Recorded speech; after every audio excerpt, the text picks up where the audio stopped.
देश में कई ऐसे ठगी करने वाले गैंग हैं जो तेजी से अपना पैर पसार रहे हैं और पुलिस प्रशासन की लाख कोशिशों के बावजूद भी इनका खात्मा नहीं हो पाया, बल्कि इनकी संख्या बढ़ती गई। इनमें से एक गैंग का नाम है जामताड़ा गैंग। जी हाँ, जामताड़ा गैंग ने पूरे देश में अपने पांव पसार लिए। देश भर में इनकी ब्रांच ठगी कर रही है, लेकिन अब उत्तर प्रदेश पुलिस ने माफियाओं के बाद जामताड़ा गैंग के खिलाफ मोर्चा खोल दिया है। बता दें कि प्रयागराज में उमेश पाल हत्याकांड के बाद उत्तर प्रदेश के मुख्यमंत्री योगी आदित्यनाथ ने विधानसभा में कहा था कि माफियाओं को मिट्टी में मिला देंगे। इसके बाद उमेश पाल हत्याकांड में शामिल अतीक अहमद के बेटे असद को एक एनकाउंटर में ढेर कर दिया गया, जिसके बाद एक हमले में अतीक अहमद और उसके भाई अशरफ की भी मौत हो गई। वहीं यूपी में माफियाओं पर सख्ती के बाद अब जामताड़ा गैंग की बारी है और यूपी पुलिस ने अब इनके खिलाफ मोर्चा खोल दिया है। नमस्कार, आप देख रहे हैं कैपिटल टीवी उत्तर प्रदेश और मैं हूं आपके साथ दिव्या सिंह। इस खास प्रोग्राम पर्दाफाश में आपका स्वागत है। पर्दाफाश में आज पर्दा उठाएंगे जामताड़ा गैंग से, तो चलिए शुरुआत करते हैं। यूपी में पुलिस के निशाने पर जामताड़ा गैंग। माफियाओं के बाद अब इसके खात्मे की तैयारी। जामताड़ा गैंग के खिलाफ पुलिस ने खोला मोर्चा। उत्तर प्रदेश में खत्म होगा जामताड़ा का जाल। उत्तर प्रदेश पुलिस ने राज्य के माफियाओं के खिलाफ मोर्चा खोला हुआ है। यूपी के मुख्यमंत्री योगी आदित्यनाथ खुद माफिया राज को खत्म करने की बात कर चुके हैं और राज्य में माफियाओं के खिलाफ एक के बाद एक कार्रवाई भी हो रही है। इतना ही नहीं, राज्य के दो बड़े माफिया अतीक अहमद और मुख्तार अंसारी का साम्राज्य पूरी तरह से ढह चुका है। फिलहाल अतीक अहमद की मौत हो चुकी है, जबकि मुख्तार अंसारी अपने जुर्मों की सजा भुगत रहा है। साथ ही इनके अलावा दूसरे माफियाओं के खिलाफ भी एक्शन लिया जा रहा है।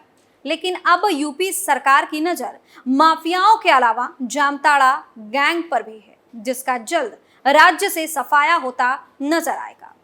बता दें कि उत्तर प्रदेश में जामताड़ा गैंग ने कई लोगों को अपना निशाना बनाया था। लखनऊ में ही साइबर ठगी के कई मामले लगातार सामने आ रहे थे। जामताड़ा गैंग यानी लोगों से ऑनलाइन लूट करने वाला गैंग, कभी बैंक लोन के नाम पर, कभी शॉपिंग के नाम पर, कभी फ्री गिफ्ट्स का झांसा देकर, तो कभी किसी और तरीके से ये अपने मंसूबों को अंजाम देते हैं।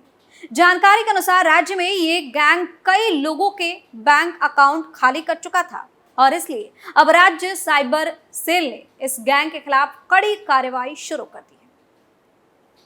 बता दें कि साइबर सेल ने एक ब्लूप्रिंट तैयार कर लिया है, जिसके जरिए ऐसे लोगों के खिलाफ एक्शन लिया जाएगा। साइबर पुलिस ने राज्य के लोगों को ठगने वाले मामले उठाए हैं और इस आधार पर देश भर के 1850 मोबाइल नंबरों की पहचान की गई है।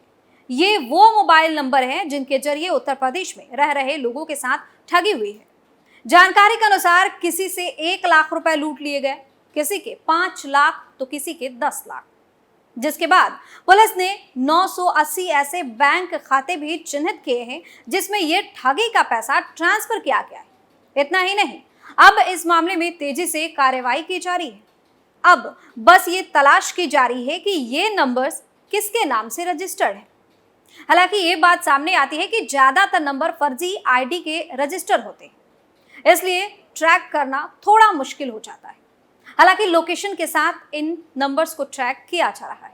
ये ज्यादातर नंबर जामताड़ा, मेवात, अलवर और भरतपुर के हैं। लेकिन खास बात यह है कि जामताड़ा गैंग के ज्यादातर ठग इन्हीं इलाकों से ठगी को अंजाम दे रहे हैं। इसके अलावा कुछ नंबर बिहार, मध्य प्रदेश और महाराष्ट्र की लोकेशन भी दिखा रहे हैं। इतना ही नहीं, साइबर सेल जल्द इन सारे नंबरों को ब्लॉक करने की प्लानिंग कर रही है।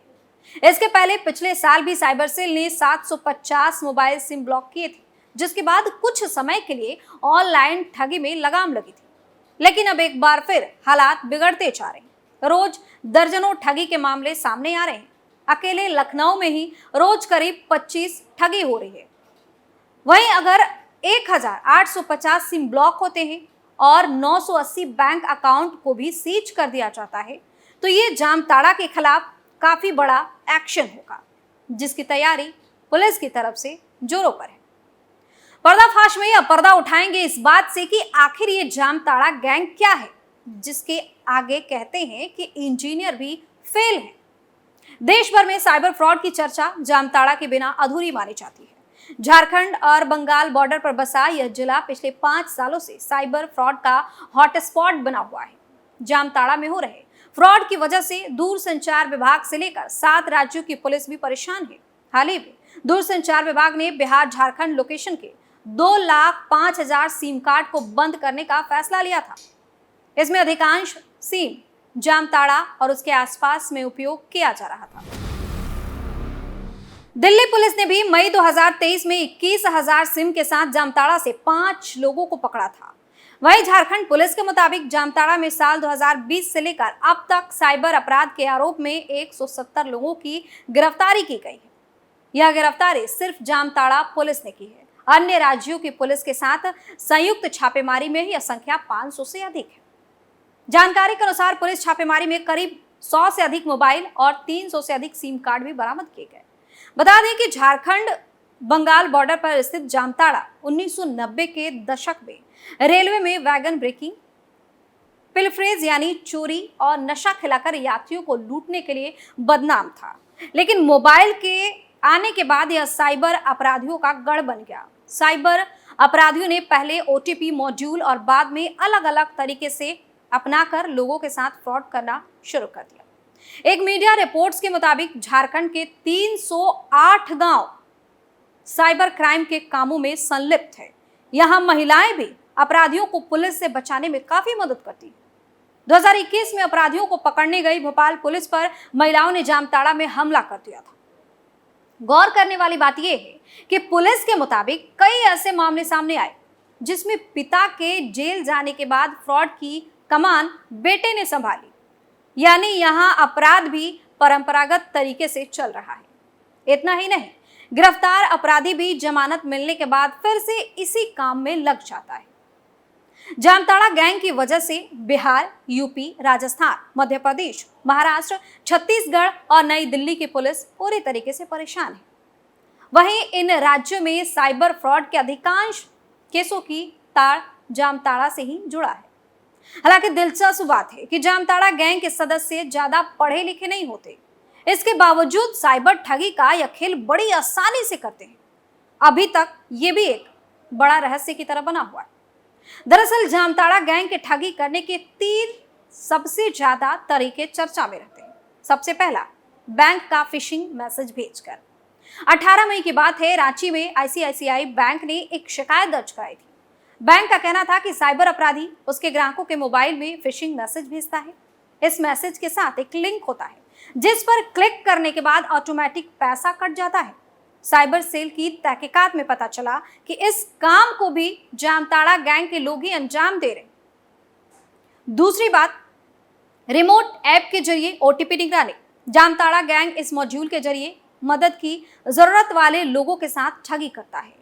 इस मॉड्यूल में सोशल मीडिया पर पोस्ट करने वाले लोगों से पहले फोन के जरिए संपर्क करता है और फिर उसे एनी डेस्क जैसे ऐप डाउनलोड करने के लिए कहता है। साइबर अपराधी लोगों से क्रेडिट, डेबिट कार्ड की मांग करता है। अपराधी इस दौरान काफी सतर्कता भी बरतता है। वे लोगों से कई बार डिटेल मिटाकर भेजने के लिए कहता है। जैसे ही कार्ड मिलता है वैसे ही अपराधी क्रिप्टो करेंसी में पैसा लगाने के लिए अकाउंट से क्रेडिट की कोशिश करता है और ओटीपी मांगने की बजाय खुद एनी डेस्क के जरिए ओटीपी देख लेता है। पैसे निकालने के बाद तुरंत फोन काट देता है। और तीसरा, पैसा ट्रांजैक्शन करवाना। यह तरीका जामताड़ा गैंग का थोड़ा पुराना है। इस मॉड्यूल के जरिए उन लोगों को निशाना बनाया जाता है जो किसी ई कॉमर्स वेबसाइट से सामान खरीदते हैं। सामान खरीदने के बाद जब कस्टमर कंप्लेन करते हैं तो तुरंत गैंग के सदस्य एक्टिव हो जाते हैं और ऐसे में कस्टमर केयर रिप्रेजेंटेटिव बनकर पहले सामान बदल देने की बात करता है और फिर उसके एवज में पैसे मांगता है। पैसा देने के तुरंत बाद कस्टमर से कनेक्शन काट देता है। तो ये है इनके 3 तरीके जिसके जरिए ये ठगी की घटना को ज्यादातर अंजाम देते हैं। ध्यान देने वाली बात यह है कि जामताड़ा गैंग पर पुलिस के साथ साथ ईडी की भी कार्रवाई हो चुकी है। 2021 में ईडी ने जामताड़ा गैंग से जुड़े सदस्यों की 66 लाख की संपत्ति जब्त की, लेकिन इसके बावजूद अपराध में कोई कमी नहीं आई। खैर, आप सबसे हमारी अपील है, सावधान रहिए और सुरक्षित रहिए। फिलहाल पर्दाफाश में इतना ही। देखते रहिए कैपिटल टीवी उत्तर प्रदेश। नमस्कार।